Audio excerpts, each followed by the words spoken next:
Just because you've received $200,000 from us doesn't entail any obligation on our part. My eldest son's wife admonished me, despite my footing the bill for their new house. Reflecting back 15 years to when my husband passed away, it was an immensely challenging period to raise children as a single mother. The bankruptcy of Lehman Brothers had triggered waves of recession, making job opportunities scarce, particularly for someone like me who could only manage part-time work at the time. Full-time employment felt like a distant dream. How he persevered through those hardships and pulled myself out of poverty, I managed to purchase a new apartment for my eldest son and his wife. However, instead of gratitude, my eldest son's wife continued to show disrespect. Frustrated and at my wits' end, I turned to my son, asking if he had anything to say while his mother was being treated so poorly. His indifferent response stung. "See what happens when you stop paying." That moment, something inside me snapped. "Well then, I will," I declared, cutting off all payments. And thus, I am Emma, currently 53 years old, a single mother who raised 2 boys on her own. I got married at 20, bore my eldest son Edward at 22, and 3 years later, welcomed my second son George into the world. Life was good with my loving and family-oriented husband, who worked for a small to medium-sized enterprise. Our modest lifestyle reflected our financial situation. We made do with the cheapest groceries, indulging in grilled meat only on payday. Tragedy struck when my husband died in a car accident, leaving us without his income. The savings we had set aside quickly dwindled, and I found myself working tirelessly to make ends meet. Despite my efforts, full-time employment eluded me, and part-time jobs paid meager wages. I refused to resort to work that exploited my sexuality, despite the potential for higher earnings. Desperate to improve our situation, I turned to the computer my late husband had purchased and explored ways to earn money online. Starting a blog titled Single Mom's Child Rearing Struggles, I subtly incorporated affiliate marketing, hoping to supplement our income. To my surprise, the blog gained traction rapidly, attracting attention from online articles and magazines, resulting in a steady stream of income deposited into my account every month. Requests for lectures started pouring in, and before I knew it, I had earned the title of Queen of Affiliate Marketing. Leaving behind my day and night part-time jobs, I made affiliate marketing my primary source of income, hosting lectures and seminars on the side. Suddenly, I found myself living a lifestyle so opulent that it seemed unbelievable compared to the days when I struggled to afford even a school backpack for George. However, as our financial situation improved, cracks began to appear in our family dynamic. Edward, basking in newfound extravagance, neglected his studies and ended up failing a year of high school. Refusing to repeat the grade, he dropped out altogether, immersing himself in the nightlife scene and falling in with a troublesome crowd. Looking back, I realized how foolish I was to get carried away by my newfound success, neglecting my role as a mother. Caught up in the whirlwind of lectures and accolades, I failed to be there for my sons during their crucial adolescent years. Instead, I showered Edward with money whenever he asked, oblivious to the harm it was causing. While Edward spiraled into trouble with the law, George, in stark contrast, remained steadfast in his studies, distancing himself from negativity and injustice. Their paths diverged drastically, straining their relationship. George, witnessing Edward's aimless existence, voiced his concerns, urging me to stop enabling him. Determined to help Edward find purpose, I secured him a job at a publishing company through a connection. Yet despite my efforts, Edward's disregard for responsibilities led to his eventual dismissal, leaving me frustrated and disappointed, especially considering the publisher's support in turning my success stories into books. I found myself apologizing once again, this time for the irresponsibility of my over 20-year-old son. However, to my surprise, they offered their own apologies, admitting that our guidance had been lacking. It was a bitter experience for all involved, leaving no one feeling fulfilled. Feeling unfit to be used by others, I resolved to venture into something on my own. Despite his own lack of perseverance, Edward finally expressed an interest in starting his own business. I invested in his venture, an import business, only to suffer significant losses when he treated it more like a series of sightseeing trips than a serious endeavor. Optimistic due to my extensive network of friends, Edward then turned to network marketing. In support, I purchased pots and water purifiers, hoping for success. Unfortunately, this too ended in failure. Matters worsened when Edward registered George as a member without his consent, damaging their relationship and leading to more apologies from us. Despite these setbacks, Edward met a woman through his network marketing efforts and began discussing marriage and future plans. Hoping it would inspire responsibility, I supported him once more, buying a new condominium for their home. However, their life remained unstable, and they forewent a wedding ceremony. Their next idea was to open a wine bar in New York as a couple, and I provided the startup capital. With Edward now 30 and married, it was clear he couldn't rely on his parents forever. Despite previous failures, we decided to open the bar as a corporation, both holding representative rights. Despite my warnings that this was the final chance, Edward remained indifferent. He boasted about his import connections, but seemed more interested in nightly gatherings with friends than in running a successful business. Despite my efforts to guide him, his behavior left me speechless and disheartened, especially when his wife suggested marketing tactics to keep the bar afloat. As his mother, witnessing Edward's drunken antics, I couldn't help but feel a mix of disbelief and disappointment. His irresponsible words still lingered, but it was his wife's attitude that truly disgusted me. My family is super wealthy, you know. Though I might not look like it, I'm from a good family. So I can help out if you're in trouble with money, she'd say, holding an empty wine bottle. Her favorite phrase. I had only met her parents once during the marriage introduction, and they didn't exude wealth.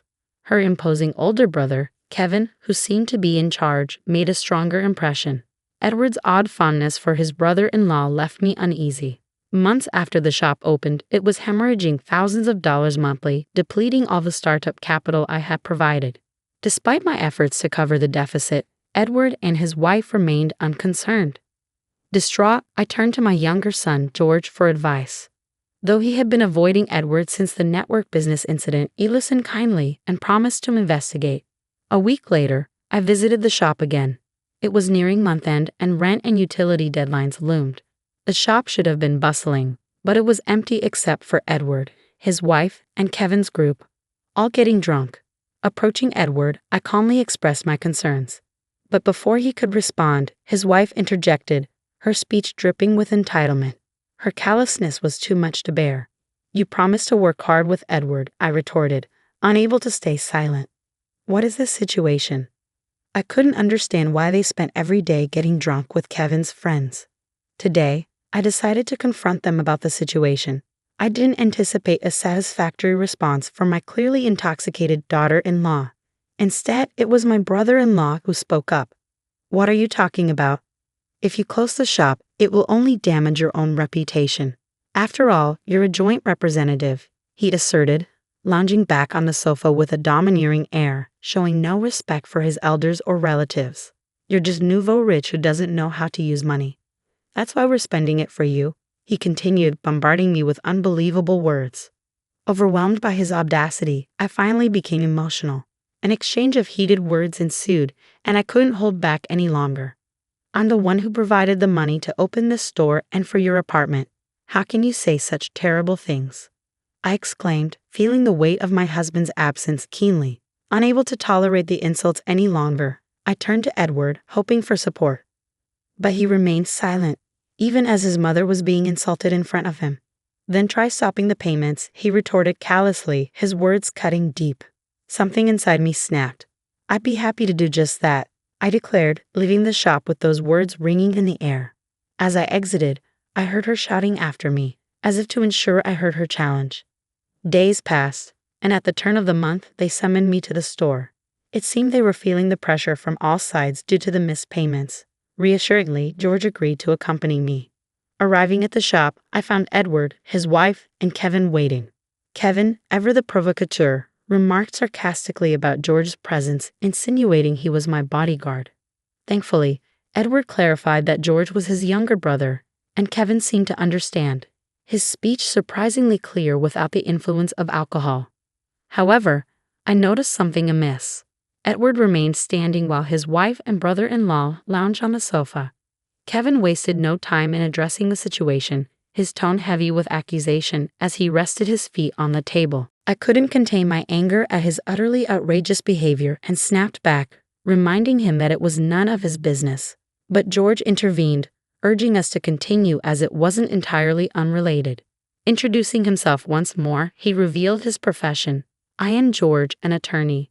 I am going to sue Millie and Kevin, who claims to be her brother, for fraud and embezzlement. His calm demeanor left the three of them puzzled. When did you become a lawyer? Edward asked incredulously, as George had still been a high school student during the network business incident that caused a rift between the brothers. Since then, Edward and George hadn't communicated much, leaving Edward in the dark about George's endeavors. Undeterred, George proceeded to lay out the facts. Firstly, Millie, you and Edward are living together in the apartment purchased by our mother, and you're working together in a store financed by her. However, since you haven't submitted a marriage certificate yet, your arrangement is considered a de facto marriage. Ignoring Edward's question, George pressed on. Interrupting, Edward turned to Millie in surprise, questioning whether they had indeed not submitted their marriage certificate. Flustered, Millie settled back onto the sofa, struggling to find her words. Realizing that George had likely uncovered this information beforehand, he smoothly continued. In addition to that, Millie, you have been in an intimate relationship with Kevin for a long time and have been cohabiting with him right before you started living with my brother. Edward's expression shifted from surprise to annoyance. Wait, is it true, bro? He demanded, finally grasping the gravity of the situation. I couldn't help but glare at him as George laid out the damning evidence. And aren't you staying at Kevin's house several times a week even now? This means you are in a state of de facto marriage with him as well. You have deceived Emma and Edward and used them for your money-making. This can be interpreted as a fraud charge, George asserted. My eldest son's wife was thrown into disarray by George's words. She turned to Kevin, sitting next to her, seeking clarification. Wait a minute. What does this mean, Kevin? Didn't you say that it wouldn't be a crime as long as we were just deceiving Edward? Millie admitted, out of sorts with George's accusations, revealing that she had deceived Edward at Kevin's instruction. Her admission left me astounded by her simple-mindedness. George continued to press the issue. Kevin and Millie, both of you faked a relationship with the intention of earning money.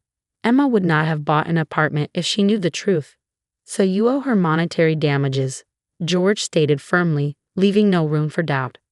Kevin, finally grasping the severity of the situation, radically changed his attitude and began to apologize, even prostrating himself in contrition. But George wasn't finished. Aren't you reselling the expensive wine you bought in this store on your personal website? That's embezzlement, and it's pretty severe, George pointed out, impressing me with his thorough examination of the store's accounts. As Kevin's past offenses came to light, Millie interjected, revealing that they were both currently on probation. George explained that probation sentences are cumulative, meaning previous offenses would add to the current one. Millie realized the gravity of their situation, understanding that they might not be free for more than 20 years. With evidence of embezzlement, fraud, and monetary damages, George made it clear that they needed to be prepared for the consequences. The weight of their actions hung heavy in the air as the reality of their predicament sunk in. I may not fully grasp the legal intricacies, and George's actions might seem harsh, but it's clear these are serious crimes. Finally understanding the gravity of their actions, the two of them bowed before us in silence. So I was a victim of fraud. Thanks, George, you saved me, Edward remarked, acknowledging George's role in uncovering the truth. However, when George announced plans for a civil lawsuit against them, Edward was taken aback, finding the situation too complicated to comprehend. Despite being one of the business associates, George sought damages for the store's losses caused by Kevin's mismanagement and warned Edward of potential criminal charges if he continued to turn a blind eye. As they pleaded for leniency, I realized George had been aware of Millie's actions since the network business incident. His dedication to justice and his meticulous investigative skills, honed while studying law and working at a detective agency, were evident.